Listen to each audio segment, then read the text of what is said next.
وأراقب الرحمن جل جلاله। প্রত্যেকটা মুসলমান এটা বিলিভ করতেছে যে মাটির নিচে বরফের প্লেট আছে, একটা প্লেটের সাথে বাড়ি খেয়ে যদি চাপ সহ্য না হয়, তখন একটা প্লেট সরে গেলে, বরফের প্লেট সরে গেলে ভূমিকম্প হয়। কিন্তু মুসলিমরা হাদিসটাকেও বিলিভ করতেছে না, যে যেখানে গান বাজনার ব্যাপকতা হবে,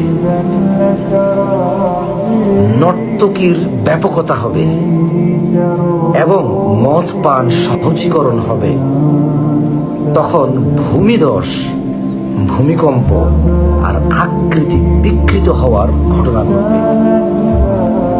অবাক লাগে। আমরা মুসলমান 90% দেশের মানুষ, ভূমিকম্প সম্পর্কে আমাদের যে তথ্য প্রদান করবে কেউ, সেখানেও মিউজিক লাগানো আছে, কারণ এতে আমাদের কোনো আপত্তি নাই।